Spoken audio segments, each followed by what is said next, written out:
तुम्हाला माहिती आहे का मंडळी, फक्त 10 मिनिटात अशी झणझणीत मिसळ तयार होती, की पहिल्याच घासात मिसळ खाल्ल्याचं खरं-खुरं समाधान मिळेल आणि या मिसळीनंतर तुम्ही हॉटेलची मिसळसुद्धा विसरून जाल. एवढी टेस्टी मिसळ आपण घरच्या घरी बनवू शकतो.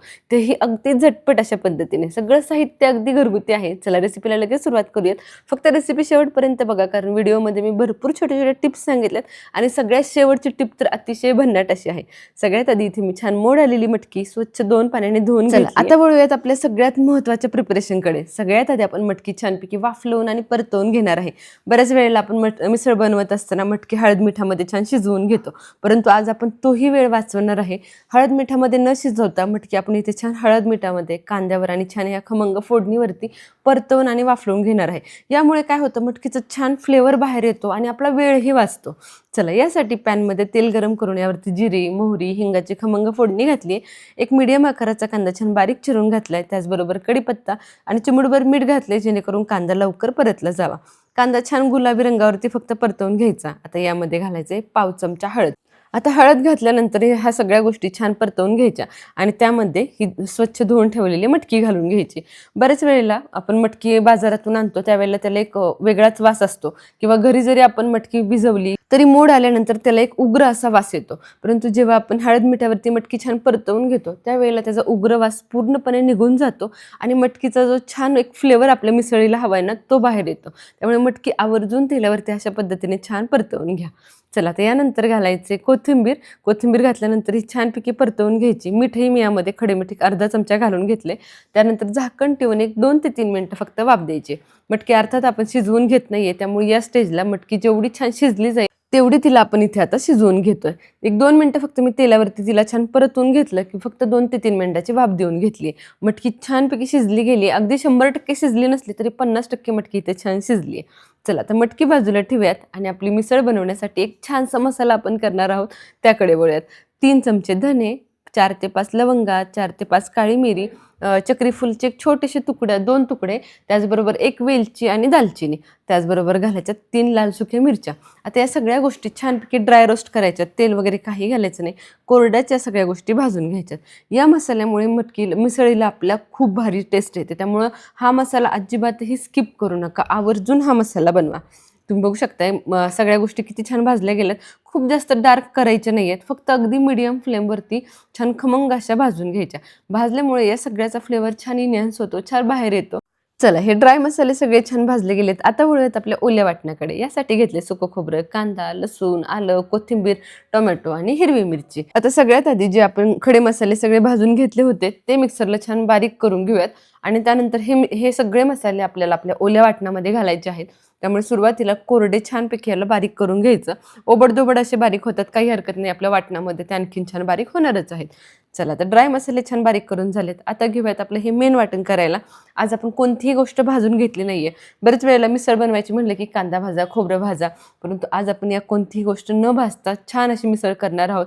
यामुळे वाटणाचा तर वेळ वाचणारच आहे, परंतु हे कच्चं वाटण ज्यावेळेला आपण मिसळीमध्ये घालतो, त्यावेळेला अतिशय भन्नाट असे टेस्ट येते. वाटण बनवत असताना वाटणामध्ये टोमॅटो घालायचं नाहीये. फक्त कांदा, खोबरं, आलं, लसूण आणि कोथिंबीर घालून हे सगळ्या गोष्टी छान वाटून घ्यायच्यात. तसंच आपण जो काही ड्राय मसाला बारीक करून घेतलाय तोही घाला, पाणी घाला आणि अगदी फाईन अशी याची प्युरी तयार करून घ्यायची. पुणेरी मिसळ बनवताना बरेच वेळेला कांदा खोबरं हे भाजून घेतलं जात नाही, कारण पुणेरी मिसळची टेस्ट ही थोडीशी तिखट गोडसर अशी मिक्स असते. चला, सगळ्या गोष्टी छानपैकी बारीक झाल्यात. तुम्ही बघू शकता किती फाईन अशी आपली पेस्ट तयार झाली. आता घेऊयात आपल्या मिसळची मेन फोडणी करायला. यासाठी पॅनमध्ये 5 ते 6 चमचे तेल गरम करायचं. अर्धा ते पाऊण चमचा लाल तिखट घालून घेतले. त्याचबरोबर 1 चमचा धना पावडर आणि 1 ते 1.5 चमचा घरगुती काळं तिखट घालायचे. या सगळ्या गोष्टी तेलामध्ये घालत असताना तेलाचं टेम्परेचर अगदी लो असलं पाहिजे. तेलाचं टेम्परेचर जर थोडं जरी हाय असेल तर सगळे ड्राय मसाले लगेच तेलामध्ये करपतील. त्यामुळे अगदी मीडियम गरम तेलामध्ये मसाले छान परतवून घ्यायचे, छान असे तळून घ्यायचे आणि त्यानंतर हे केलेलं वाटण घालायचं. या छोट्या छोट्या टिप्स जर तुम्ही पाळल्या तर तुमची मिसळ अतिशय भन्नाट अशी होते आणि तरीसुद्धा अफलातून अशी येते. चला, तर केलेलं वाटण घातल्यानंतर वाटण छान तेल सुटेपर्यंत परतवून घ्यायचं. अगोदर सांगितल्याप्रमाणे वाटणातली कोणतीही गोष्ट आपण भाजून घेतली नाहीये, त्यामुळे या स्टेजला मसाला छान परतलं जाणं खूप जास्त गरजेचं आहे. आता मसाला परतत असताना फ्लेम थोडीशी हाय ठेवायची. इथे मी इलेक्ट्रॉनिक शेगडीवर करते. शेगडीवर करत असताना सुद्धा थोडंसं हाय टेम्परेचरवर मी इथे मसाला छान परतवून घेते. सुरुवातीला आपण तेलाचं टेम्परेचर कमी ठेवलं होतं, फ्लेमही कमी ठेवली होती.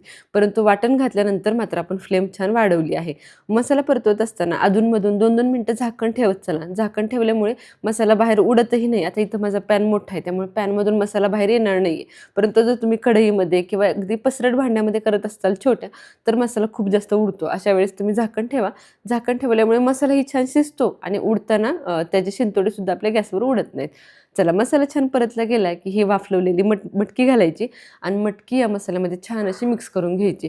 यामुळे मटकीचा छान असा फ्लेवर या मसाल्यामध्ये छान एकजीव होतो आणि यामुळे मिसळीचा कट आपला भन्नाट असा टेस्टी होतो. मिसळीचा कट टेस्टी होण्यासाठी या छोट्या छोट्या टिप्स नक्की फॉलो करा. आता सगळ्यात शेवटी टोमॅटो घालायचा आणि टोमॅटोही या मसाल्यामध्ये फक्त परतवून घ्यायचं. फक्त 1 ते 1.5 मिनिटं परतवून घ्या. टोमॅटो आवर्जून सगळ्यात शेवटी घाला, कारण टोमॅटोचा छान असा फ्लेवर आपल्याला हवा आहे, परंतु तो रश्श्यामध्ये हवा आहे. त्यामुळे वाटणामध्ये आपण टोमॅटो घातला नाही किंवा फोडणीमध्येही परतताना टोमॅटो घातला नाही. टोमॅटो या स्टेजला घालायचा, त्यानंतर लगेच गरम पाणी घालायचं आणि मटकी आपण छानपैकी इथे 5 ते 7 मिनिटं शिजवून घेणार आहोत. यामुळे टोमॅटोचा फ्लेवरही आपल्या रश्श्यामध्ये उतरतो आणि त्याचबरोबर सर्विंग करताना आहे असा टोमॅटो आपल्याला सर्वही करता येतो. चला, तर चवीप्रमाणे मीठ ॲडजस्ट करायचं, वरून कोथिंबीर घालायची आणि सुंदर असा कट ॲडजस्ट करून घ्यायचा. तुम्हाला मिसळ किती घट्ट किती पातळ हवी त्यानुसार तुम्ही गरम पाणी घालून मिसळीचा कट ॲडजस्ट करू शकता.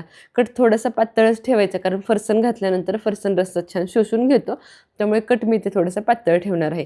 आता अर्धवट झाकण ठेवायचं आणि मटकी किमान 5 मिनिटं तरी शिजवून घ्यायची. अगोदर मटकी आपली वाफलवताना अर्धवट शिजलेली आहे, परंतु राहिलेली 50% मटकी इथे आपण छान शिजवून घेतोय. तुम्ही बघू शकताय किती सुंदर असा कट आपल्या रश्श्याला आलाय, मटकीला आलाय. अतिशय भन्नाट अशी टेस्टी आपली ही मिसळ तयार होणार आहे. मटकी वेगळी पाण्यामध्ये हळद मिठामध्ये न शिजवता सुद्धा अतिशय भन्नाट टेस्टी अशी मिसळ तुम्ही करू शकता. तरी सुद्धा अफलातून येते. कटही अतिशय भन्नाट असा टेस्टी होतो. त्यामुळे मटकी शिजवायची गरज नाही आणि त्याचबरोबर कोणताही मसाला भाजायची गरज नाही. चला, सुंदर अशी झणझणीत मिसळ तयार झाली. आता घेऊयात सर्विंग करायला. कांदा, लिंबू, दही, पाव आणि त्याचबरोबर सगळ्यात शेवटची महत्त्वाची टिप आहे ते म्हणजे आपले कांदे पोहे. पुणेरी मिसळ सर्व करताना आवर्जून पोह्यांबरोबर सर्व केली जाते.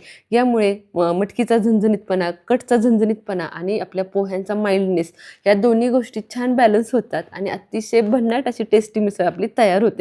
तुम्ही जर कधी अशी कांदे पोह्यांबरोबर मिसळ सर्व केली नसेल ना, तर एकदा नक्की ट्राय करून बघा. अतिशय टेस्टी तर होतेच, परंतु पोटभरीची सुद्धा होते. चला, अतिशय झणझणीत अशी आपली मिसळ तयार झाली. तुम्ही सुद्धा या पद्धतीने ही पुणेरी मिसळ नक्की ट्राय करून बघा. व्हिडिओमध्ये सांगितलेल्या सगळ्या टिप्स फॉलो करा, म्हणजे परफेक्ट अशी मिसळ तुमची कमीत कमी वेळेत तयार होणार आहे. कशी वाटली रेसिपी मला कमेंट सेक्शनमध्ये नक्की सांगा. रेसिपी आवडली असेल तर व्हिडिओला लगेच एक लाईक करा. बनवायची असेल तर सेव्ह करा. कोणाकडून बनवून घ्यायची असेल तर शेअर करा आणि अशा झणझणीत आणि भन्नाट रेसिपींसाठी आपल्या शुभज्योत रेसिपी चॅनलला सबस्क्राईब करायला विसरू नका. तसेच इंस्टाग्राम आणि फेसबुकवरही आपल्या पेजला तुम्ही फॉलो करू शकता. दररोज नवनवीन रेसिपीज तिथेही येत असतात. भेटूया पुन्हा एकदा अशा झणझणीत आणि चमचमीत रेसिपीसोबत. धन्यवाद.